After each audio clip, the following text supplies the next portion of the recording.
Best writer novels में खुशामदीद। उम्मीद करता हूँ आप सब खैरियत से होंगे। तो तीसरा पार्ट इस नावल का आज हम स्टार्ट करने जा रहे हैं। और ये novel university based, cousin based, rude hero based, most commended Urdu novel है, हवेली बेस्ड नावल है।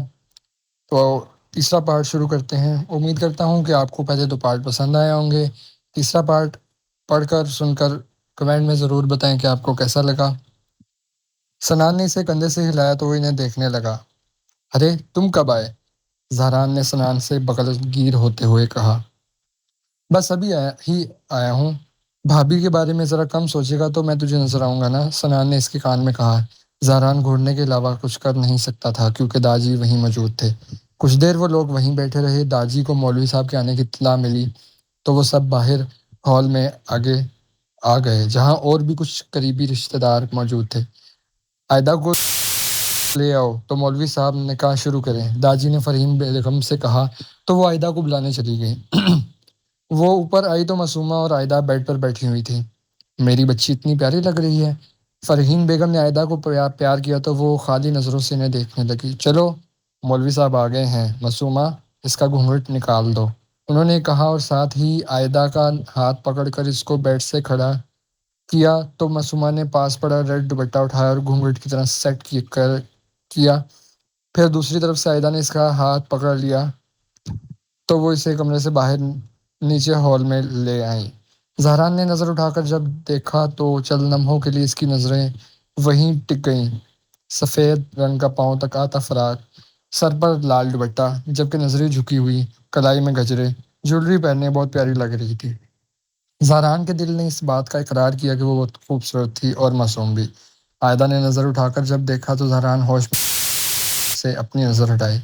जहरान ने आज वाइट शलवार कमीज पहन रखी थी, हाथ में ब्रांडेड वॉच थी, जेल से बाल अच्छी तरह सेट थे। वो आज वजाहत का शाहकार लग रहा था।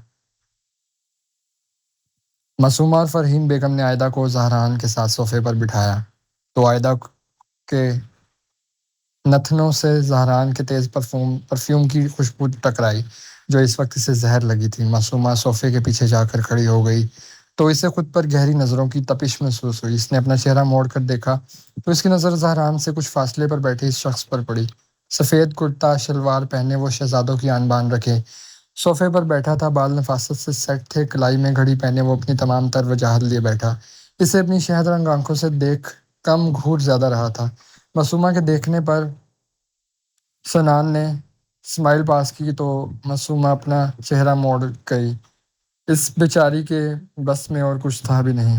मौलवी दाजी के अल्फाज सुनकर आयदा की धड़कन तेज हो गई। आयदा रहील वल्द रहील खान आपको सिक्का रईजुल वक्त बमा 10 लाख हक महर के साथ जहरान हमदान वल्द हमदान खान के निकाह में दिया जाता है। क्या आपको इनका कबूल है? मौलवी साहब के सवाल पर इसकी आंखों में आंसू तैरने लगे। इसकी पहलू में बैठी फरहीन बेगम ने इसका हाथ पकड़ लिया। कबूल है, वो जब बोली तो जहरान को इसकी आवाज़ भराई हुई लगी। इसकी आंख से आंसू निकलकर बेमोल हुआ। क्या आपको ये निकाह कबूल है? मौलवी साहब ने अपना सवाल दोबारा दोहराया। कबूल है, आयदा ने बहुत हिम्मत करके जवाब दिया। इनके तीसरी बार सवाल करने पर इसने अपनी आंखें बंद कर ली। इसकी आंखों के पर्दों पर अरीज का चेहरा लहरा गया। कबूल है, इसने तीसरी बार भी इसे कबूल कर लिया। जहरान का दिल बेख्तियार धड़का था। हिल ने जब इसके आगे निकाहनामे और पेन किया तो धड़कते दिल के साथ इसने उठाया और साइन करने लगी। साइन करते वक्त इसका हाथ कपकपा रहा था जो किसी और की नज़र में तो नहीं पर जहरान की नज़र में जरूर आया था। फिर मौलवी साहब जहरान की तरफ अहमद जहरान हमदान वल्द हमदान खान आपको सिक्का राइजुल वक्त बमाह 10 लाख हक महर आयदा रहील वल्द रहील खान को आपके निकाह में दिया जाता है कि आपको ये निकाह कबूल है? मौलवी साहब के बोलने पर इसने नज़र उठाकर आयदा की तरफ देखा जो इसको ही देख रही थी। कबूल है, इसने नेट के दुपट्टे के पार मौजूद आयदा की आंखों में देखकर कहा। क्या आपको ये निकाह कबूल है? कबूल है। अब भी दोनों ने नजरें एक दूसरे से नहीं हटाई। क्या आपको ये निकाह कबूल है? कबूल है। जहरान के आखिरी दफा कबूल है बोलने पर आयदा की आंखों से एक आंसू बहा था जो जहरान की नजरों में आ गया था। आयदा ने आंखें बंद कर ली। मौलवी साहब ने जहरान से भी साइन ली और बाकी कार्रवाई भी मुकम्मल की और फिर उठकर निकाह की मुबारकबाद दी। दाजी ने इन दोनों के सरों पर हाथ रखकर दुआएं दी और सब ने मुबारकबाद दी। मौलवी साहब के जाने के बाद हादिया बेगम ने आयदा का घूंघट हटा दिया और बेसख्त माशाल्लाह कहा तो जहरान ने आयदा को देखा तो कई लम्हे वो पलक तक न झपक सका। सनान के कंधा मारने पर होश में आया। बस कर साले, आंखों से खाने का इरादा है क्या तुम्हारी? देख लेना भाभी को। सनान ने दांत पीस कर जरान के कान में घुसकर कहा। जरान का बस नहीं चल रहा था वो सनान को कच्चा चबा जाए, पर बात तो यही थी, जहरान का बस ही नहीं चल रहा था।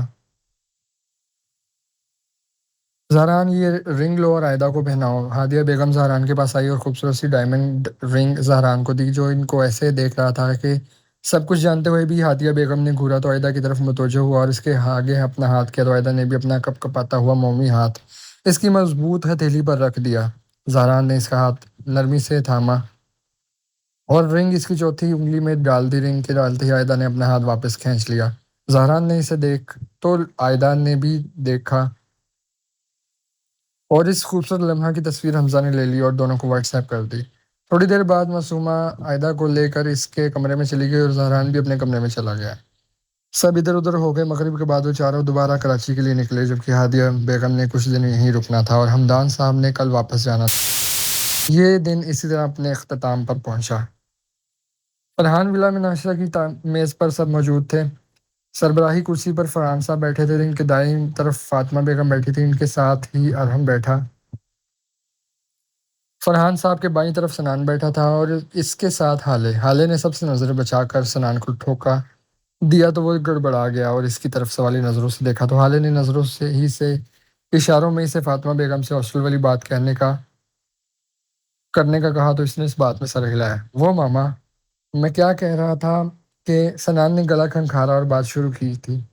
सनान, मैं बता रही हूँ, अगर तुमने इसकी हिमायत करनी है ना तो बात ना करना। फातिमा बेगम ने सनान की बात काटकर हाले की तरफ इशारा किया तो वो मुंह बसोर कर रह गई, जबकि अरहम ने मुस्कुराहट दबाई तो हाले ने इसको घूरा। मामा, हॉस्टल रहने में हर्ज ही क्या है, वो कौन सा कहीं और जा रही है, यहीं कराची में ही तो है। सनान ने इनको कायल करने की कोशिश की तो हाले ने इसकी बात पर जोर शोर से सर हिलाया तो फातिमा बेगम ने से नवाजा। नहीं, यहाँ इतना बड़ा घर है, सब कुछ है यहाँ, हॉस्टल रहने की क्या तुक है। लोग क्या कहेंगे कि घर में जगह खत्म हो गई थी जो इकलौती बेटी को हॉस्टल भेज दिया। इनकी ना फजूल की ख्वाहिशात बढ़ती ही जा रही हैं। मैं बता रही हूँ, आप बाप बेटे को इसको फजूल में सर पर ना चढ़ाएं। फातिमा बेगम ने गुस्से से कहा और आखिर में हाले को झिड़क दिया तो अब इसकी आंखों में आंसू आ गए और वो खाने की मेज से उठकर रोते हुए अपने कमरे में भाग गई। वो ऐसी ही थी, छोटी छोटी बातों को दिल पर लेने वाली, और इसकी आंसू तो तैयार होते थे कब बाहर निकले। मामा, देखा ना, आपने इसे नाराज कर दिया। आपको पता है वो छोटी छोटी बातों पर होती है। अब नाश्ता भी नहीं करेगी और देखें, हॉस्टल में मारुश भी तो इसके साथ है, और वैसे भी खाला ने मारुश की जिम्मेदारी आपको दी थी। अब हॉस्टल में वो अकेली है अब हॉस्टल में वो अकेली है। यहाँ भी वो कभी कभी आती है। जब हाले जाएगी तो हमें दोनों तरफ, वैसे भी खाला ने मारुश की जिम्मेदारी आपको दी थी। अब हॉस्टल में वो अकेली है, यहाँ भी वो कभी जाएगी तो हमें दोनों की तरफ से तसल्ली रहेगी, और वैसे भी जब आपका दिल करेगा मैं हाले को मिलवाने आपसे ले आऊँगा ना। प्लीज़ मामा, मान जाए ना। सनान ने फातिमा बेगम को मनाने की पूरी कोशिश की तो वो सोचने लगी। प्लीज़ बेगम साहिबा, मान जाए ना, हमारी एक ही तो बेटी है, इस पर भी आप रोक टोक करती हैं। फरहान साहब जो इस सारे मामले में खामोश थे, जब बोले तो हाले के हक में बोले, वैसे भी वो इनकी लाडली बेटी थी। ठीक है, वो जा सकती है, मगर मैं जब भी बुलवाऊंगी वो मुझसे मिलने आएगी। सनान, ये नाश्ता ले जाओ और इसे करवा दो। आखिर फातिमा बेगम मान गई और आखिर में सनान को नाश्ता का बोला। नहीं भाई, हम लेट हो गए, ऑफिस जाना है। फरहान साहब ने कहा, ठीक कह रहे हैं बाबा, अभी यार हमको स्कूल भी छोड़ना है, आप इसको नाश्ता करवा दें, इस तरह वो आपसे नाराज़ भी नहीं होगी, और साथ ही इसको खुशखबरी का भी सुना दें। और आप दोनों आ जाए, मैं पोर्च में वेट कर रहा हूँ। सनान ने तफसील से सबको मुखातिब किया, साथ ही स्टैंड से गाड़ी की चाबी उठाई और हमको इशारा किया तो वो दोनों पोर्च में चले गए। चलो बेगम, मैं भी चलता हूँ, अपना और मेरी लाडली का ख्याल रखना। फरहान साहब भी उठ खड़े हुए और चले गए तो फातिमा उठाई और हाले के कमरे की तरफ गई। सुबह के 11 बज रहे थे। आयदा नाश्ता करने के बाद अपने कमरे में आ गई थी। वो बेड पर बैठी मुख्तलिफ सोचों में गुम थी जब दरवाज़ा खुला और मासूमा अंदर दाखिल हुई। आयदा, अपनी पैकिंग शुरू कर दो, कल सुबह पप्पू के साथ हम कराची जाएंगे, मासूमा ने कहा और मज़े से इसके बेड पर बैठ गई। तो आयदा इसे देखने लगी। उफ आयदा, ऐसे तो मत देखा करो, उठो और पैकिंग करो, फिर कहीं कुछ रह ना जाए, मासूमा ने उकता कर कहा। करती हूँ, आयदा ने कहा और पुराना साइड टेबल पर पड़ा नावल उठाकर पढ़ने लगी। आयदा की बच्ची, रखो इसे और उठो। मासूमा ने गुस्से से इसके हाथ से बुक खींचकर साइड पर रखी। मासूमा, तुम ना बहुत बदतमीज हो। आयदा ने इसे घूरा और बेड से उतरकर अलमारी की तरफ बढ़ी और अपना ज़रूरी सामान निकालने लगी तो मासूमा कमरे से निकलकर अपने कमरे में आ गई ताकि वो भी अपना ज़रूरी सामान निकाल ले। इसने अपने कमरे में आकर दरवाज़ा बंद कर दिया और बेड पर बैठ कर रोने लगी। कुछ देर बाद दरवाज़ा नॉक हुआ मगर वो खामोश रही। नूर, दरवाज़ा खोलो। फातिमा बेगम ने फिर से इस दरवाज़ा नॉक करते हुए कहा तो हालिद ने अपने आंसू दरवाज़ा खोला और वापस बेड पर आकर बैठ गई। फातिमा बेगम अंदर दाखिल हुई। मेरी जान नाराज़ है मुझसे? फातिमा बेगम ने नाश्ते की डिश साइड टेबल पर रखी और उसके पास बैठ गई मगर हाले खामोश रही। अच्छा चलो नाश्ता करो और फिर मेरे साथ मार्केट भी चलो। फातिमा बेगम ने डिश उठाकर दरमियान में रखा। मार्केट क्यों जाना है? हाले ने नाराज़गी से बगैर देखे बगैर सवाल किया। मुझे कुछ ज़रूरी चीज़ें लेनी हैं और अब तुम भी जाओगी तो इससे पहले मेरे साथ शॉपिंग कर लो थोड़ी। फातिमा बेगम के बोलने पर हाले ने इनकी तरफ देखा। इसकी आंखों में एक चमक सी आ गई थी। मैं कहाँ जाऊंगी? हाले ने कंफर्म करने के लिए सवाल किया। हॉस्टल जाओगी और कहाँ? चलो अब बातें कम करो और नाश्ता करो। फातिमा बेगम ने इसे खुशखबरी सुनाई और साथ ही नाश्ते की तरफ इशारा किया। हाले के होंठों पर गहरी मुस्कुराहट आ गई और वो झट से फातिमा बेगम के गले लग गई। आप दुनिया की बेस्ट मामा हैं और क्या सच में आपने मुझे इजाज़त दे दी? मतलब मैं हॉस्टल जा सकती हूँ? हाले ने खुश होकर सवाल किया। हाँ तुम हॉस्टल जा सकती हो मगर एक शर्त पर, और मक्खन कम लगाओ। फातिमा बेगम ने कहा तो हाले ने सवाली नजरों से इन्हें देखा। हफ्ते में एक दिन तुम। फातिमा बेगम ने अपनी शर्त हाले के सामने रखी। ओहो अम्मी जान, बस इतनी सी बात? ठीक है, मुझे आपकी शर्त मंजूर है, हाले ने मुस्कुराकर कहा और नाश्ता करने लगी। फातिमा बेगम इसके पास ही बैठकर इससे बातें करती रही। हवेली में रात का खाना खुशगवार माहौल में खाया गया। सभी खुश थे सिवाय आयदा के। इसने बराए नाम ही खाना खाया और वापस अपने कमरे में आ गई। मासूमा भी इसके साथ ही आ गई और आयदा फिर से सोच लो कुछ रह तो नहीं गया। मासूमा ने आयदा के सामान को देखकर कहा। मासूमा तुम ना जाकर अपना सामान देखो, मुझे तंग मत करो, दिमाग खराब कर दिया है, आयदा ने कहा और अपने बेड में घुस गई। इतनी बदतमीज हो गई हो तुम आयदा, अब मुझसे बात मत करना, मासूमा ने नाराजगी भरे लहजे में कहा और इसके कमरे से निकलकर अपने कमरे में आ गई। आयदा को एहसास हुआ कि वो कुछ ज्यादा ही तल्ख हो गई है। मासूमा सही ही तो कह रही थी, हमेशा से कुछ ना कुछ रह जाता है और फिर वो दूसरों का सर खाती है। वो बेड से उठी और अपना सामान चेक करने लगी और इसके बाद वो मासूमा के कमरे की तरफ चली गई ताकि इसका मूड ठीक कर सके।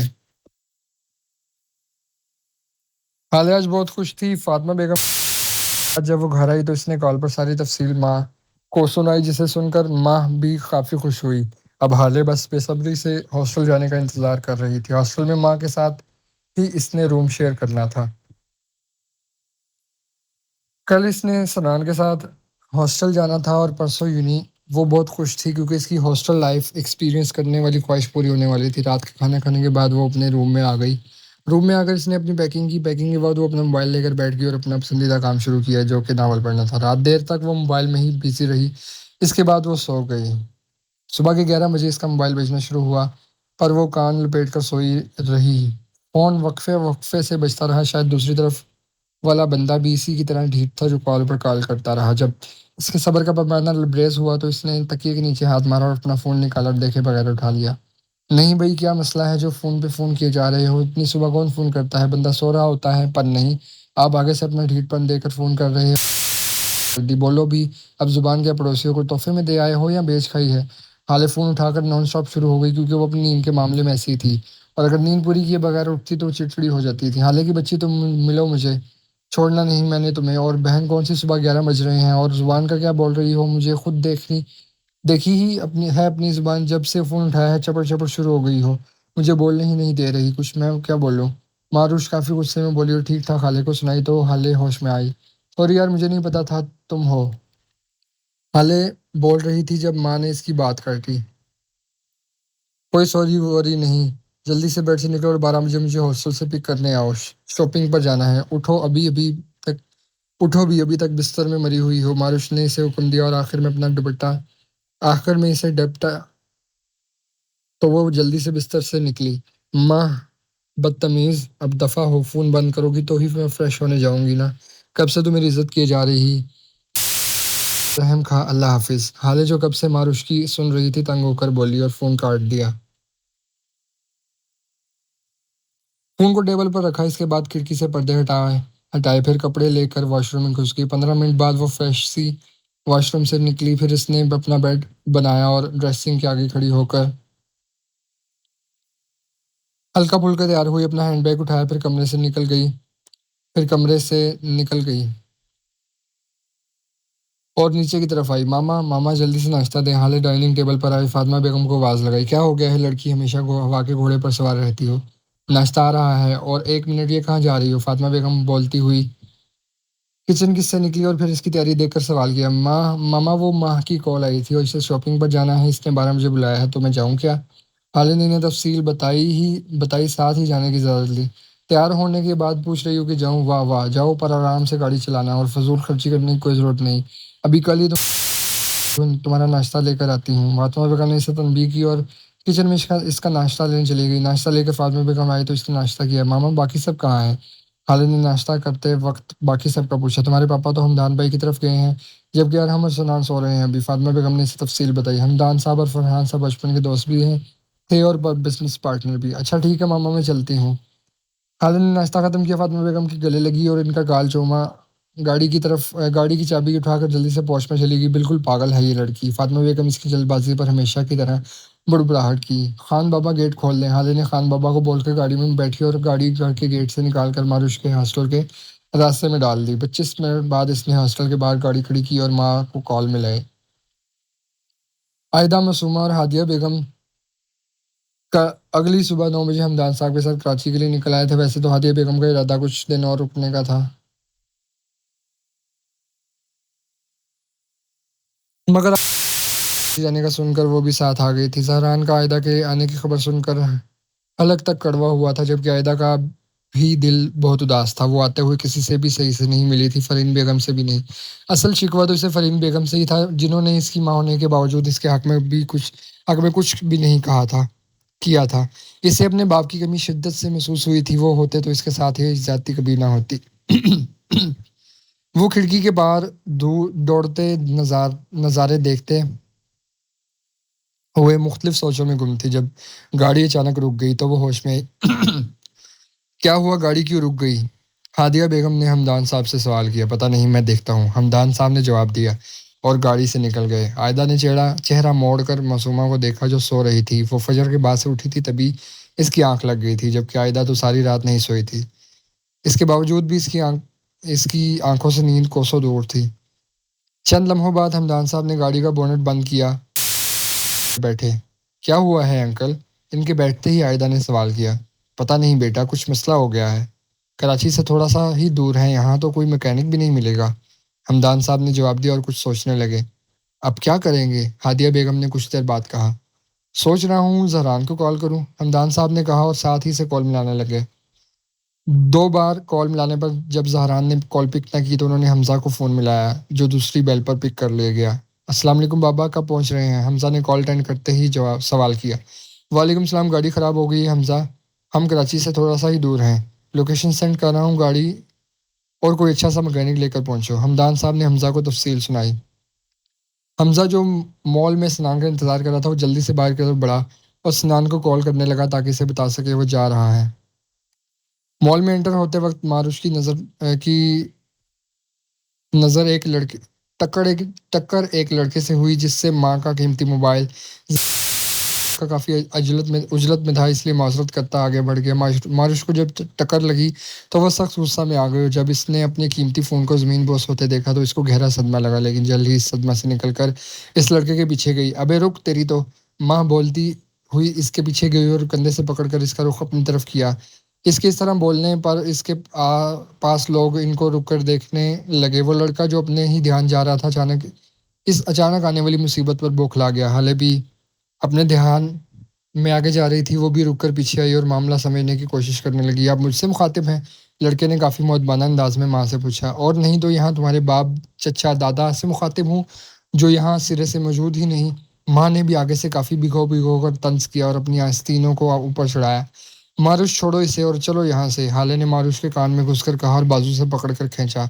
नूर, 2 मिनट चुप करो तुम, माँ ने हाले को आंखें दिखाकर कहा और अपना बाजू खींचा। तमीज में रहे और मेरे खानदान वालों पर जाने से तो मैं आपके लड़की होने का लिहाज भी नहीं करूंगा, और वैसे भी आप जैसी लड़कियां जहर लगती हैं। हमजा ने काफ़ी मुअद्दब अंदाज में माँ को सुनाई और आखिर में इसके हुलिये की तरफ इशारा किया। वाइट शॉर्ट शर्ट, साथ ही ब्लैक जैकेट, इसके नीचे ब्लैक पैंट और सर फिर ब्लैक ही कैप थी और छोटे बालों की पोनी टेल बनी हुई थी, जबकि पाँव में ब्लैक स्नीकर्स पहने थे। इसका हुलिया यही था जो हमजा को एक आंख नहीं भाया था। नहीं तो क्या कर लोगे, और अगर इतनी ही जहर लगती हूँ तो पानी में घोल कर पी जाओ। और दूसरी बात, तुम भी मुझे शायद नहीं लग रहे बड़े आए। माँ ने भी आगे से अपनी जुबान के जोर दिखाए। सुनती तो वो किसी के बाप की भी नहीं थी। देखिए मोहतरमा, अपनी ज़ुबान के जोर तो कम ही देखिए दिखाइए, वरना मैं शुरू हुआ तो आप फिर अपने बोलने पर पछताएँगी। अभी तो मेरे पास टाइम नहीं है, वरना आपको बता देता। हमज़ा माँ को काफ़ी सुनाकर बाहर की तरफ बढ़ गया, क्योंकि वो लेट हो रहा था, जबकि माँ मुँह खोले इसे देख रही थी। मोहतरमा मुँह बंद करके कर लें, वरना मक्खी चली जाएगी। हमज़ा जाते-जाते पीछे मुड़ा और माँ ने जल्दी से मुँह बंद किया, जबकि इसके इस तरह मुँह बंद करने पर हमज़ा ने बेसाख्ता कहका लगाया और आखिर बाहर चला ही गया। माँ, चलो आज तुम्हारी ना अच्छी खासी हो गई है, हाले ने मुस्कुराहट दबाकर कहा और माँ को बोला, जी, क्या है? बिना टिकट के जो शोर देख रहे थे ना आप सब, वो खत्म हो गया। अब अपना अपना रास्ता नापो और छुट्टी करो यहाँ से। माँ, जो हाले के बोलने पर होश में आई, तो उसने इर्द गिर्द के लोगों को ताली बजाकर मुतवज्जो किया और तंज के तीर चलाकर हाले को बाजू से खींचा और आगे बढ़ गई, पर फर्श से अपना फ़ोन उठाना नहीं भूली। आहिदा और मासूमा रात का खाना खाकर अपने कमरे में आ गई और दोनों एक ही कमरा शेयर कर रही थी। गाड़ी ख़राब होने के 1.5 घंटे बाद हमजा दूसरी गाड़ी और मैकेनिक लेकर वहाँ पहुँचा था और आहिदा मासूमा हादिया बेगम को लेकर कराची आ गया था। जब से आहिदा आई थी, इसने जहरान को नहीं देखा था, क्योंकि वो अभी तक ऑफिस से नहीं आया था और वैसे भी आहिदा का इस खरूस को देखने का कोई मूड नहीं था। आहिदा, मैं बहुत खुश हूँ, फाइनली हम सुबह यूनिवर्सिटी जाएंगे। मासूमा ने खुश उसे पकड़कर घुमाया। मासूमा, पागल हो गई हो, छोड़ो मुझे। आयदा ने मासूमा को घूरा और इससे अपने बाजू छुड़ाए। यार, मैं बहुत खुश हूं ना। ओह, मैंने तो सुबह के लिए कपड़े ही नहीं निकाले। मासूमा अपनी खुशी का इजहार कर रही थी जब इसे अचानक कपड़े याद आए। मैं ना अभी कपड़े निकाल कर आती हूँ, मासूमा बोलकर साथ ही ड्रेसिंग रूम में चली गई। आयदा तो बस मासूमा को देखती ही रह गई, जिसका बस नहीं चल रहा था अभी यूनिवर्सिटी चली जाए। आयदा ने फरहीन बेगम को कॉल की और इनके साथ बातें करने लगी। थोड़ी देर बाद इसने फ़ोन बंद कर दिया और मासूमा को देखने गई। ड्रेसिंग रूम में मासूमा ने अपने और आयदा दोनों के कपड़े निकालने थे और अभी ने प्रेस कर रही थी। मासूमा, मेरे कपड़े क्यों प्रेस कर रही हो? हट जाओ, मैं खुद ही कर लेती हूँ। आयदा ने बोलते साथ ही मासूमा को हटाया और खुद कपड़े प्रेस करने लगी। तो मासूमा कंधे उचकाकर ड्रेसिंग रूम से निकल गई और रूम में जाकर टीवी ऑन कर लिया। मासूमा, टीवी बंद कर दो और सो जाओ, फिर सुबह नहीं उठ सकोगी और सोने से पहले पानी का जग भर लेना। आयदा ड्रेसिंग मासूमा को बोली। ठीक है आयदा, बस थोड़ी देर में आती हूँ, तुम सो जाओ। मासूमा ने मासूम सी शक्ल बनाकर आयदा को कहा, तो आयदा ने सर हिलाया और बेड पर आकर अपनी साइड पर लेट गई। वो जल्द ही नींद की वादियों में खो गई। थोड़ी देर बाद मासूमा भी टीवी बंद करके सो गई। आयदा की आंख रात को प्यास की शिद्दत से खुली, तो इसने साइड लैंप ऑन किया और साइड टेबल पर जग देखा, जो कि खाली था। तो इसने सोई हुई मासूमा को घूरा, जो मजे से सो रही थी। इसने घड़ी में टाइम देखा तो रात का 1:30 बज रहा था। इसने अपने ऊपर से कंबल हटाया, वो बिस्तर से बाहर निकली, सोफे से अपनी शाल उठाकर कंधों पर फैलाई और जग लेकर कमरे से बाहर निकली। बाहर चारों तरफ अंधेरा था। वो मोबाइल भी साथ ले नहीं लाई थी, इसलिए हिम्मत करती आगे बढ़ी और अंधेरे में ही किचन में पहुंची। किचन की लाइट ऑन की और पानी भरने लगी। दूसरी तरफ जहरान को काफ़ी की अशद ज़रूरत महसूस हुई, क्योंकि वो जब से ऑफिस से आया था काम ही कर रहा था।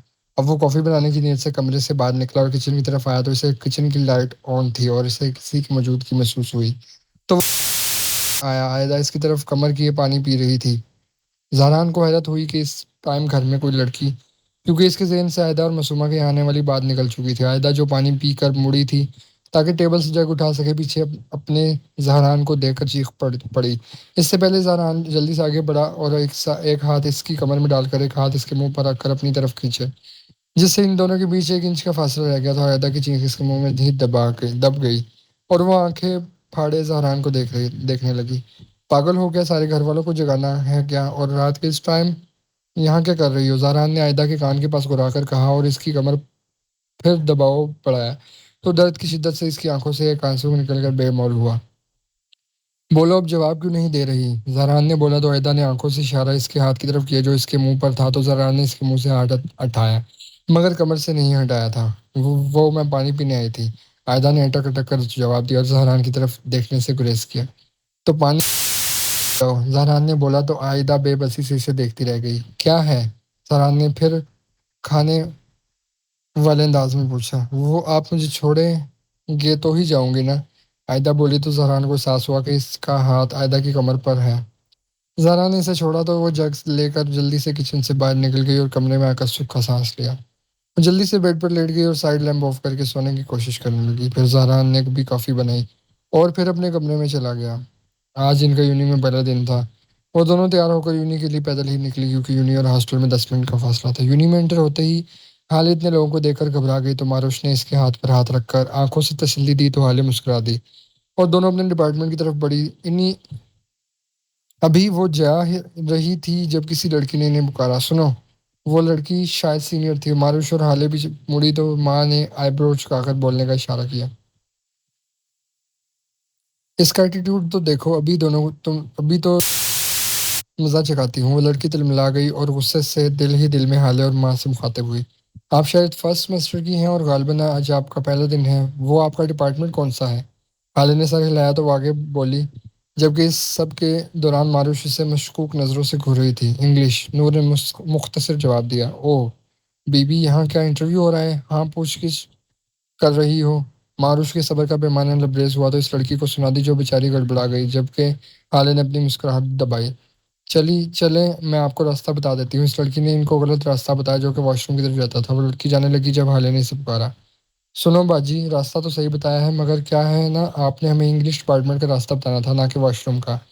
तो आइंदा ना गलत रास्ता बताकर वॉशरूम में जाने वाली गलती ना करना, क्योंकि आजकल ना सबको पहले ही अपने डिपार्टमेंट का पता होता है। सो बाय बाजी, आए आई होप आइंदा कभी ना मिले, अल्लाह हाफिज। जब हाले ने इस लड़की को रोकर पीछे से जोर जोर से इसकी मीठी मीठी इज्जत की तो वो लड़की शर्मिंदा। पास के लोग जो हाले की ऊंची आवाज पर मुतवज्जो हुए थे वो भी हंस दिए। हाले और मारुश भी दोनों हाथ पर हाथ रख मारकर हंस दी क्योंकि वो कल ही सनान के साथ आकर पूरी यूनिट देख गई थी तो इन्हें अपने डिपार्टमेंट और क्लास का पता था। वो दोनों अपनी क्लास में एंटर हुई तो क्लास में कुछ ही लोग थे जो अपनी बातों में मसरूफ थे। वो सिर्फ एक पल के लिए इनकी तरफ मुतवज्जो हुए फिर अपनी बातों में मसरूफ हो गए। वो दोनों भी कंधे उचकाकर आखिरी बेंच पर जाकर बैठ गई और बातें करने लगी। कुछ देर बाद सर क्लास में दाखिल हुए तो सब खामोश हो गए और सीधे होकर बैठ गए। सारी क्लासेस में आज इंट्रोडक्शन ही हुआ था, पढ़ाई कल से स्टार्ट होनी थी। वो दोनों सुबह उठी और जल्दी से तैयार होकर नीचे नाश्ते की मेज़ पर चली गई। वो नीचे आई तो सब नाश्ते की मेज़ पर मौजूद थे। इन दोनों ने सबको ऊंची आवाज़ में सलाम किया। नाश्ते के दौरान आयदा को हर थोड़ी देर बाद जहरान की नज़रें अपने आर पार होती हुई महसूस हो रही थी। इसने मुश्किल से ही नाश्ता किया। जहरान और हमदान साहब ऑफिस चले गए तो आयदा, मासूमा और हमजा भी उन्हें चले गए। रास्ते में उन्होंने आहिल को भी पिक करना था। वो माँ की नज़र गेट के पास खड़े इस लड़के पर गई जो आयदा के निकाह वाले दिन इसे बार बार घूर रहा था। हाँ भाई, क्या हाल है? सनान इनके पास और हमजा राहिल से बगलगीर होते हुए सवाल किया। हम ठीक है, तू सुना कैसा है? हमजा ने कहा, मैं नज़र नहीं आ रहा तुझे कितना हैंडसम हूँ? हमजा के बोलने पर इन सब की हंसी छूट गई। जनाना हंसी सुनकर जनान ने अपना चेहरा मोड़ा तो इसे वही इस दिन वाला चांद सा मासूम चेहरा नजर आया। वो इनको तो तुम जानते हो, पहला दिन है आज इन दोनों का यूनी में। आहिल ने स्नान इस तरफ देखने पर कहा तो सनान ने सर हिलाया। माँ और हाले का भी आज फर्स्ट डे है, अब कुछ देर तक आती ही होंगी, इन्हीं का इंतजार कर रहा था मैं। सनान ने इसके चेहरे से नजर हटाकर कहा, क्लास कब है आप दोनों की? सनान ने मासूमा को देखते हुए सवाल किया। 10 बजे। मासूमा सनान ने इस तरह देखने पर पहले घबरा गई, फिर कड़ी में टाइम देखकर कहा, जहाँ 9 बज रहे थे। क्लास में तो अभी टाइम है, तुम दोनों को इतनी जल्दी क्यों ले आए? सनान ने हमजा और राहिल को देखा। यार, हमने सोचा यूनी और डिपार्टमेंट वगैरह दिखा देंगे, हमजा ने सोच जवाब दिया। चलो फिर इनको। साहिल ने कहा तो आयदा और मासूमा इन तीनों के साथ चल दी। कुछ देर बाद सनान को माँ का मैसेज मिला कि वो दोनों यूनिवर्सिटी पहुंच गई हैं और अपनी क्लास फाइल में हैं। इसका मैसेज पढ़कर सनान बेफिक्र हुआ। मासूमा बस इंतज़ार कर रही थी कि ये 1 घंटा बस जल्दी से ख़त्म हो और वो अपनी क्लास में जाए क्योंकि सनान की नज़रों से वो बहुत घबरा रही थी। 10 बजने में कुछ ही टाइम था जब आयदा और मासूमा अपनी क्लास में चली गई। आयदा और मासूमा क्लास लेने के बाद कैफेटेरिया आ गई क्योंकि इनकी दूसरी क्लास में भी टाइम था। इन लोगों की कुछ देर बाद क्लास खत्म होनी थी। वो दोनों जब कैफेटेरिया में दाखिल हुई तो वहां पर बहुत से स्टूडेंट मौजूद थे। वो दोनों भी एक टेबल पर जाकर बैठ गई और राहिल लोगों का वेट करने लगी। कुछ देर बाद वो तीनों भी आ गए। सनान ने कुछ याद आने पर यहाँ वहाँ नजरें दौड़ाई तो इसे एक कोने में हाले और माँ नजर आई। हम इसी वक्त हाले की नज़र भी सनान पर गई तो इसने सनान को हाथ हिलाया। सनान ने इसे हाथ के इशारे से अपनी तरफ बुलाया तो वो दोनों इस टेबल से उठकर इसकी तरफ आई। कैसी हो तुम दोनों? सनान ने माँ और हाले को देखकर कहा। हम बिल्कुल ठीक हैं भाई, हाले ने मुस्कुराकर जवाब दिया और सनान से फासले पर पड़े टेबल पर बैठे शख्स की नज़र जब हाले पर गई तो वो इसकी मुस्कुराहट में खो गया। मैं बिल्कुल ठीक हूँ, अच्छा इनसे मिलो, ये मेरे दोस्त हैं। सनान ने आहिल लोगों की तरफ इशारा करते हुए कहा तो आहिल ने हाले पर से नज़र उठाई। माँ की नज़र जब हमजा पर गई तो इसको कल वाला वाक़या याद आया, जबकि माँ रुश को देखकर हमजा का हलक तक कड़वा हुआ। तुम? माँ के मुंह से बेख्तियार निकला।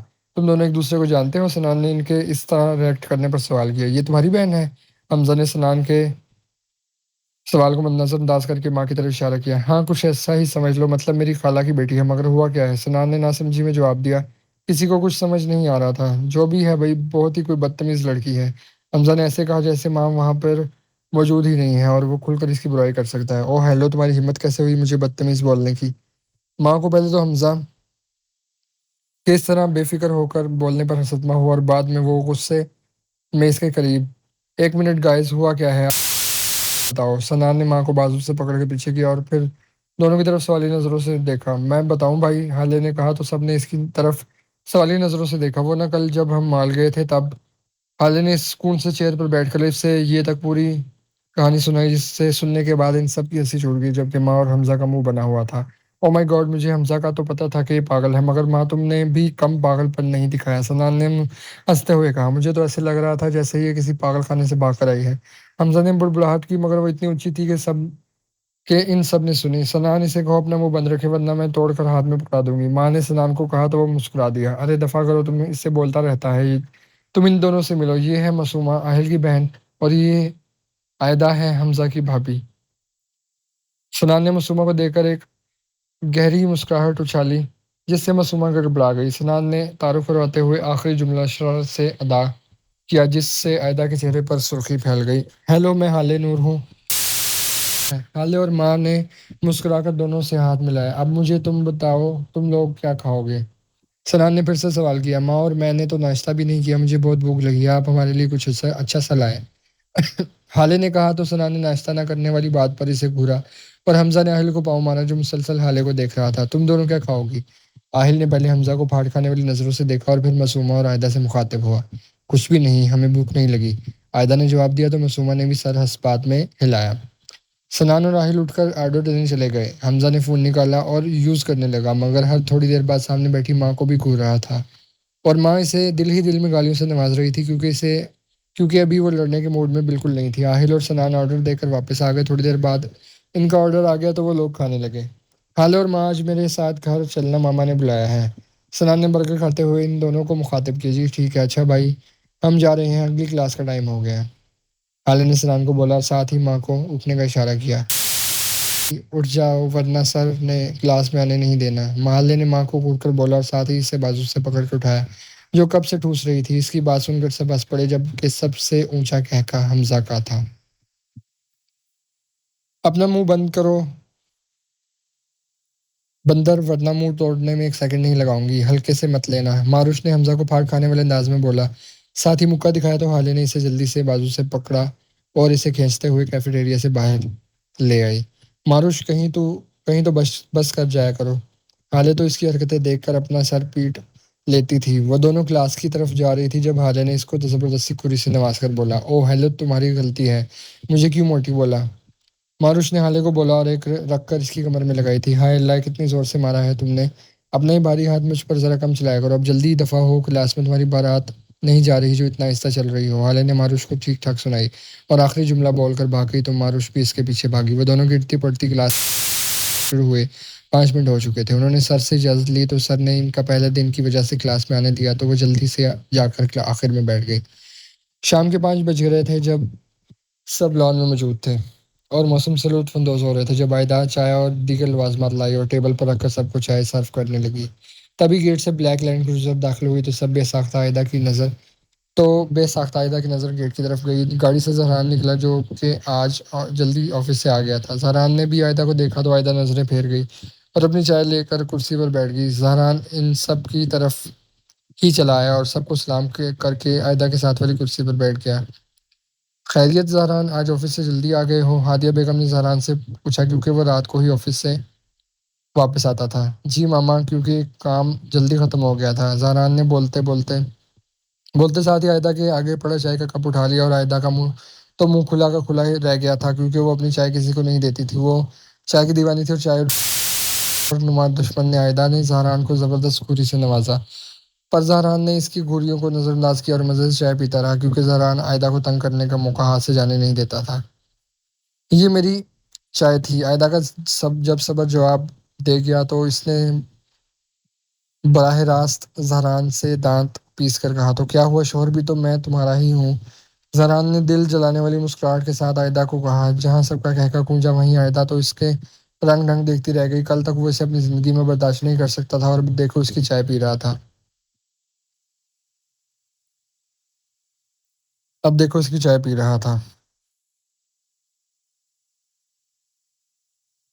आयदा उठकर किचन की तरफ बढ़ गई ताकि अपने लिए दोबारा चाय बना सके। ज़हरान, ये क्या था, अगर तुम्हें चाय पीनी थी तो बोल देते, मैं बनवा देती, इस बेचारी की क्यों पी गए। हादिया बेगम ने जहरान को कहा, जो चाय पीकर उठ कर खड़ा हुआ था अंदर जाने के लिए। मामा वो बेचारी नहीं है, और क्या हुआ अगर मैं इसकी चाय पी गया है। जहरान बोलकर अंदर चला गया। वो अपने कमरे में आज फ्रेश होने चला गया। फ्रेश होने के बाद वो वापस नीचे आया और दुलान में जाने का इरादा तय करता हुआ किचन में चला गया। आयदा इसकी तरफ पुश करके खड़ी चाय बना रही थी। जहरान भी इसके बिल्कुल पीछे जाकर खड़ा हो गया। अपने पीछे किसी की मौजूदगी को महसूस करके अदा के चाय बनाते हाथ रुके थे। वो इस शख्स को देखने के लिए जैसे ही पलटी तो इसका सर जहरान के सीने से लगा और उसके मुंह से हल्की सी चीख निकली थी, क्योंकि वो इस लम्हे के लिए बिल्कुल तैयार न थी। जबकि जहरान सुकून से खड़ा था, क्योंकि वो जानता था यही होगा। अदा ने अपना सर पीछे किया और अपने दोनों हाथ से उसके सीने पर रखकर जहरान को पीछे किया। क्या बदतमीजी है ये, अदा ने गुस्से से मुठ्ठियां बीच कर कहा। बदतमीजी कब की मैंने? जहरान ने ब्रो उचकाई। बदतमीजी नहीं तो और क्या किया है अभी आपने? अदा का दिल किया कि चूल्हे पर पड़ी इस चाय इसके ऊपर अंडेल दे। ओह, इसे बदतमीजी थोड़ी कहते हैं। वो जहरान अभी बोल रहा था। क्या वो जब देखे मुझे तंग करते रहते हैं। आयदा बात काट कर बोली, मनकूहा हो तुम मेरी, तुम्हें तंग ना करूं तो और किसको करूं? किसी और को ले आओ, लेकर आऊं तंग करने के लिए? जहरा ने संजीदगी से कहा। मनकूहा, याद करें मैं वही हूँ जो आपको जहर लगती है, जिसका नाम सुनते ही आपका मूड खराब हो जाता है। इसके बारे में आप किसी से बात नहीं करना चाहते। मैं वही हूँ जिसको देखकर आपकी आंखों में खून उतर आता है। भूल गए हैं क्या, मैं वही हूँ जो आपको हर गलती की जिम्मेदार लगती है। आयदा की आंखों से आंसू निकलकर रुखसार पर बह रहे थे। इसकी तो समझ से बाहर था। ये शख्स तो निकाह के बाद ऐसे रिएक्ट कर रहा जैसे बड़ी हंसी हंसी खुशी इसने निकाह आयदा को कबूल किया था। आयदा ने एक नज़र इसके पत्थर वजूद को देखा और किचन से बाहर चली गई, जबकि जहरान के कानों में सिर्फ इसके अल्फाज गूंज रहे थे। आयदा बेटा, वो आयदा कहाँ से गई? और चाय तो देखो उबल उबल कर गिर गई है, और तुम यहाँ क्यों खड़े हो? आयदा कहाँ गई? हादिया बेगम किचन में आई तो आयदा को वहां ना पाकर उन्होंने पहले चूल्हा बंद किया और फिर जहरान को मुखातिब किया। पता नहीं, मैं अभी अभी किचन में आया हूँ, मैंने इसे यहाँ पर नहीं देखा। जहरान ने जवाब दिया, और जबकि हादिया बेगम सर नफी में हिलाने लगी। हाल नूर और मारुश सनान के साथ यूनिवर्सिटी से सीधा फरहान विला आई थी और साल में बैठी फातिमा बेगम से बातें कर रही थी, जबकि सनान इन्हें घर ड्रॉप करके ऑफिस चला गया था। माँ बेटा, एक बात बतानी थी तुम्हें, फातिमा बेगम बातों के दरमियान बोली। जी खाला, बताएं क्या हुआ? मारुश ने फातिमा बेगम को सवाली नजरों से देखा।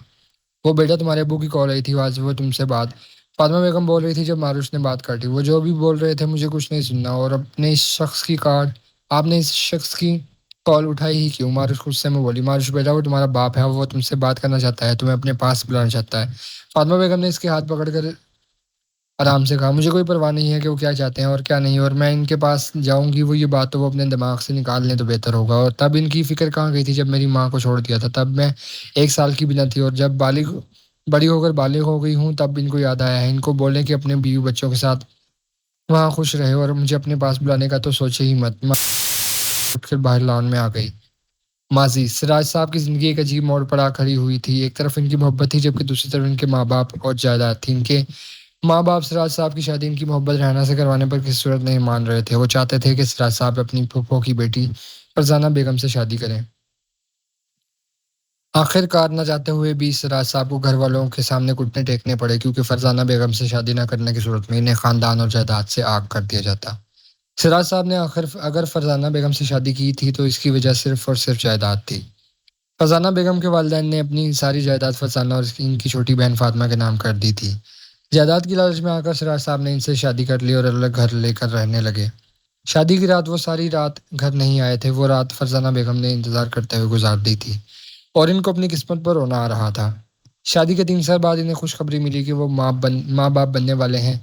सिराज साहब की खुशी की इंतहा न रही। वो बहुत खुश थे और फरजाना बेगम का बहुत ख्याल रखते थे। वक्त गुजरता गया। साहब को खबर मिली कि जिसको फरजाना बेगम 3 माह बाद जन्म देने वाली हैं वो बेटा नहीं बल्कि बेटी है। ये खबर मिलते ही इनके सारे अरमानों पर पानी फिर गया। वो रोज़ फरज़ाना बेगम को दाने दिया करते थे और अपने और जायदाद अपने नाम करवाने पर भी बहुत ज़ोर दिया करते थे, मगर फरज़ाना बेगम ने भी खुद से वादा कर लिया था कि वो अपनी सारी जायदाद अपनी बेटी के नाम करेंगी। अगर वो सिराज साहब के नाम करती तो इनकी औलाद का सारा फ्यूचर बर्बाद हो जाता। सिराज साहब रात को लेट घर आने लगे, कभी-कभी तो पूरी-पूरी रात गुज़र जाती मगर वो घर नहीं आते। फिर कुछ वक़्त के बाद उन्होंने छोटे से सुर्ख़ और सफ़ेद वजूद को जन्म दिया और इस दिन भी इन्हें अपनी किस्मत पर खूब रोना आया था कि सिराज साहब इस दिन इनके पास नहीं थे। सिराज साहब जो कहा करते थे कि सबसे पहले बच्चे को वो उठाएँगे, वो ही इनके पास ना थे। किसी को भी इस बात की खबर ना थी कि वो कहाँ हैं। फरज़ाना बेगम जब फ़ातिमा बेगम के साथ अस्पताल से घर आई तो सिराज साहब घर पर ही मौजूद थे। इन्हें सुकून से सोता देखकर फरज़ाना बेगम की आंखों में आंसू आ गए। फ़ातिमा बेगम ने इन्हें हौसला दिया। फरज़ाना बेगम ने अपनी बेटी का नाम मारुश रखा था। सुबह किसी बच्ची की आवाज़ से खुली जो कि ज़ोर-शोर से रो रही थी। सिराज साहब के मुँह के ज़ाविये बिगड़ गए वो फ्रेश होकर दूसरे कमरे में आ गए जहाँ पर मारुश रो रही थी और फरज़ाना बेगम इसको चुप करवाने में हलकान हो रही थी। फ़ातिमा बेगम सुबह जल्दी चली गई थी क्योंकि सनान छोटा था। बंद करो इसका स्पीकर, सुबह-सुबह दिमाग ख़राब कर रही है। सिराज साहब फरज़ाना बेगम के ऊपर ढाड़े थे तो फरज़ाना बेगम सहम गई और मारुश को लेकर टहलने लगी। थोड़ी देर बाद में वो खामोश हो गई और सो गई। मारुश को बेड पर लिटाकर वो सिराज साहब के पास आई। सिराज साहब, आप अपनी बेटी को भी नहीं उठाएँगे? फरज़ाना बेगम ने आँखों में आँसू लेकर इन्हें कहा, नहीं है मेरी बेटी, पता नहीं किसका गन तुम मेरे ऊपर थोप रही हो और मुझे बेटा चाहिए था, बेटा, समझी? सिराज साहब फिर से डरे। अल्लाह का वास्ता है आपको सिराज साहब मेरे किरदार पर कीचड़ मत उछालें। मारुश आपकी ही बेटी है और बेटी हुई हो या बेटा ये तो अल्लाह के हाथ में होता है ना, और बेटी तो होती भी अल्लाह की रहमत है। फरज़ाना बेगम ने इनके आगे हाथ जोड़े और रोते हुए कहा, जो भी हो वैसे भी मैंने 3 साल पहले रेहाना से शादी कर ली थी, जो कि मेरी मनचाही बीवी है। वैसे भी 2 साल का बेटा है और अब तुम मेरे काम की नहीं हो, इसलिए मैं तुम्हें तलाक देने वाला हूँ। सिराज साहब की बात सुनकर फरज़ाना बेगम सदमे में चली गई थी और आखिरी बात पर निकल आई थी सदमे में। सिराज साहब प्लीज़ ऐसा ना करें, मैं आपके पाँव पड़ती हूँ। मेरी बेटी को एक बाप की ज़रूरत है, प्लीज़ सिराज साहब। फरज़ाना बेगम के आंसू लड़ियों की सूरत बह रहे थे। वो बोलती हुई उनके कदमों में बैठ गई और उनके पाँव पकड़ लिए। हटो पागल औरत, मैं सिराज अहमद तुम्हें अपने पूरे होशो-हवास में तलाक देता हूँ, तलाक देता हूँ, तलाक देता हूँ। सिराज साहब ने फरज़ाना बेगम को लात मारकर अपने कदमों से हटाया और दरवाज़े को लात मारकर कमरे से निकलते चले गए। सिराज साहब ने फरज़ाना बेगम को लात मारकर अपने कदमों से हटाया और दरवाज़े को लात मारकर कमरे से निकलते चले गए। पीछे तो फरज़ाना बेगम की ज़िंदगी उजड़ गई थी। कल ही इनकी बेटी इस दुनिया में आई थी और आज इनको तलाक हो गई थी। जैसे-जैसे करके उन्होंने फ़ातिमा बेगम को इत्तला दी तो जल्दी से फ़ातिमा बेगम स्नान को लेकर इनके घर आ गई और अपनी छोटी और लाडली बहन की हालत देखकर इनका कलेजा फट गया। उन्होंने जल्दी से मारुश को उठाया क्योंकि वो फरज़ाना, उठो, सँभालो खुद को अपने लिए, अपनी बेटी के लिए। फ़ातिमा बेगम ने इनको फर्श से उठाकर बेड पे बिठाया। वो बेहिस से बेड पर बैठी थी। फरज़ाना, होश में आओ, मारुश कब से भूख से रो रही है और तुम हो के चुप हो। फ़ातिमा बेगम ने फरज़ाना बेगम को होश दिलाया। तो वो खाली नज़रों से इनको और मारुश को देखा। ये मनहूस है आप, इसकी वज़ह से सिराज ने मुझे तलाक दे दी। सब कुछ इसकी वज़ह से हुआ है, इसको मुझसे दूर ले जाएँ। फरज़ाना बेगम जब बोली तो क्या बोली थी, फ़ातिमा बेगम हैरान हो गई थी। ले जाएँ। अभी फरज़ाना बेगम बोल ही रही थी जब फ़ातिमा बेगम ने एक थप्पड़ इनके कान पर गाल पर जड़ दिया। बकवास बंद करो फरज़ाना, अपनी फरज़ाना, जिसको तुमने 9 माह अपने पेट में रखा, इसको तुम मनहूस कह रही हो? दिमाग तुम्हारा ठिकाने पर है? वो बच्ची जिसने अभी कल ही इस दुनिया में आँखें खोली हैं, इसको मनहूस बोल रही हो? इसका नहीं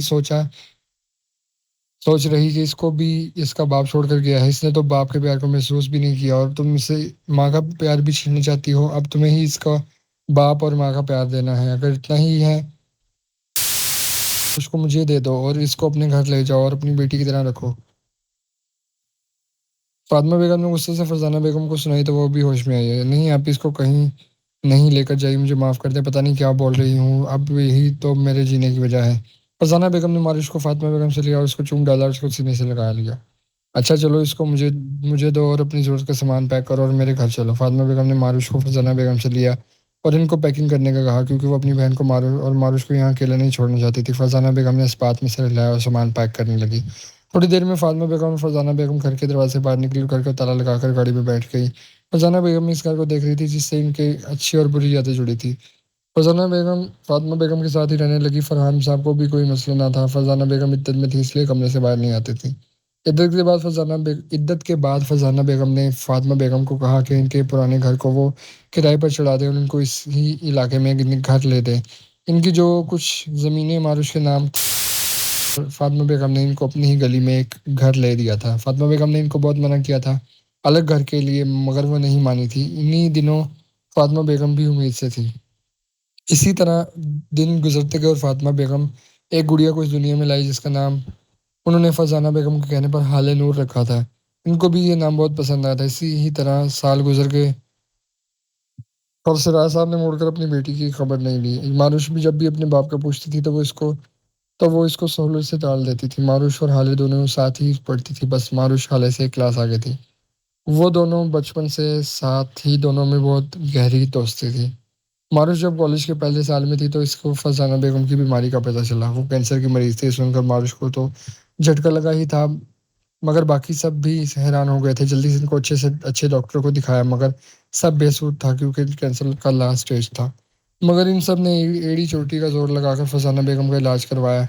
मगर वो जिंदगी के आखिरी वक्त में मारुश इनसे मिली थी तो इसने फरजाना बेगम का हाथ अपने सर पर रखा और इनको कहा कि वो इसको अपने बाप की सच्चाई बताए। तो लाचार फरजाना बेगम को सारी सच्चाई बतानी पड़ी, जिसको सुनकर मारुश शौक में आ गई थी कि कोई बाप इतना भी बेहोश हो सकता है। जैसे ही मारुश बाहर आई, पीछे से फरजाना बेगम ने हमेशा हमेशा के लिए आंखें मूंद ली। फरजाना बेगम जाते जाते वक्त मारुश की जिम्मेदारी फातिमा बेगम को देकर गई थी। फरजाना बेगम के जाने के बाद मारुश का पढ़ाई का एक साल ज़ाया हो गया था। इस तरह वो भी हाले के साथ हो गई थी। मारुश की जिंदगी फरजाना बेगम के जाने से रुक सी गई थी, मगर इस वक्त में हाले ने इसको संभाला और इसको दोबारा से हंसना सिखाया था। मारुश ने ये घर भी किराए पे देकर हॉस्टल शिफ्ट हो गई थी। सबने इसे रोका था, मगर इसने किसी की नहीं सुनी थी। इस दौरान इसने खुद को बहुत मजबूत बना लिया था और इसने अपनी ड्रेसिंग भी चेंज कर ली थी। शॉर्ट शर्ट, जीन्स, जैकेट और बाल भी इसने शोल्डर तक कटवा लिए थे। हाले भी मारुश को पीछे लॉन में आ गई थी और उसको पीछे से गले लगा लिया। माँ, मेरा ना बहुत दिल कर रहा है सनसेट देखने, सी व्यू पर चलो चलते हैं। हाले ने मारुश का मूड ठीक करने के लिए कहा, नहीं यार, कल चलेंगे, आज बिल्कुल भी दिल नहीं कर रहा।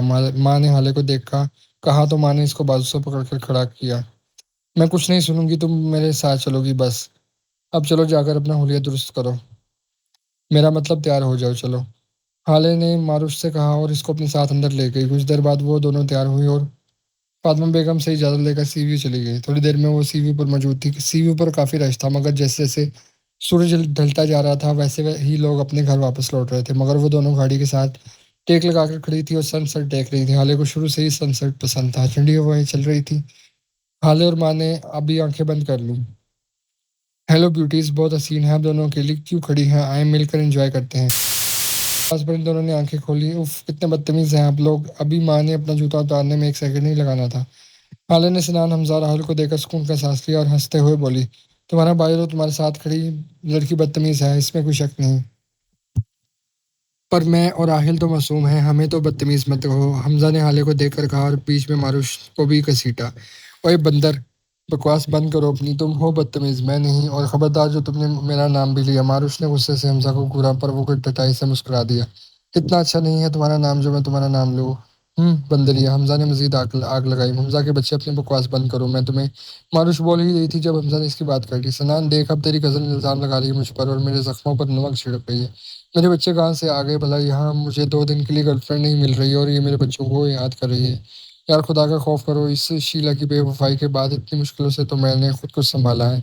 अब तुमने मुझे फिर से याद दिला दिया कि मैं सिंगल हूँ। हाय। यहाँ शुरू हो गई हमजा की ओवर। हमजा जब बोलना शुरू हुआ तो इन सब के साथ साथ गुस्से से भरी मार उसकी भी हंसी छूट गई। और साले, अपनी बकवास ओवर एक्टिंग बंद कर। आहिल ने हमजा की कमर में एक मुक्का जड़ा और इससे बोला, ओए जालिम, मार डाला तुम सबको, मैं ही मिलता हूँ मारने के लिए। एक काम करो, मुझे मार डालो, जिंदा मत रहने दो सालो। हमजा फिर से अपनी ओवर एक्टिंग शुरू कर चुका था, जबकि इस दफा इस सब ने खूफत से आंखें घुमाई। अगर तुम चाहते हो हम तुम्हें सच में ना मार डाले तो प्लीज अपनी ओवर एक्टिंग बंद करो। मारुश गुस्से से बोली तो हमजा इसे देखने लगा। मारुश ने इस पर से अपनी नजरें हटाई। आप लोग कब आए? आलिन ने तीनों को देखते हुए सवाल किया। हम लोग कुछ देर पहले ही आए हैं, जहरान का वेट कर रहे हैं। आहिल ने इसके चांद से चेहरे को देखते हुए मुस्कुरा कर कहा, इस साहबजादे का जब से निकाह हुआ है या तो ऑफिस या फिर घर में ही मरा पड़ा होता है। सनान ने भी कहा तो हाले इसके पीछे खड़े शख्स को देखकर मुस्कुरा दी। ज़्यादा बकवास ना करो, जब तुम लोग ऑफिस नहीं आओगे तो सारा काम मुझे ही करना पड़ेगा ना। जहरान इसकी आवाज़ आवाज़ सुनकर इन तीनों जहरान की आवाज़ सुनकर इन तीनों ने मुड़कर देखा तो जहरान खड़ा था। हमजा इसे देखकर शौक हुआ जब इसकी हालत पर हाले और मारुश मुस्कुरा रही थी। कुछ देर वो लोग खड़े बातें करते रहे और फिर मारुश और हाले ने घर वापस जाने का सोचा। चले भाई, आप लोग एंजॉय करें, हम घर चलते हैं। हाले ने कहा तो सनान ने सर हिलाया। वो दोनों अल्लाह हाफिज बोलती अपनी गाड़ी की तरफ बढ़ी। आहिल की नजरों ने दूर तक हाले का पीछा किया। तो रीडर्स, ये था इस नावल का तीसरा पार्ट। उम्मीद है आपको इन पार्ट भी पसंद आया होगा इस नावल का। अपनी राय कमेंट में ज़रूर दें कि आपको ये नावल कैसा लग रहा है। लाइक करें इस वीडियो को, शेयर करें अपने फ्रेंड्स के साथ। चैनल को सब्सक्राइब करना मत भूलें। सब्सक्राइब करने के साथ साथ बेल के आइकन पर भी क्लिक कर लें और चैनल को विजिट करते रहें। जल्द ही इस नावल का नेक्स्ट पार्ट भी अपलोड किया जाएगा। अल्लाह हाफिज़।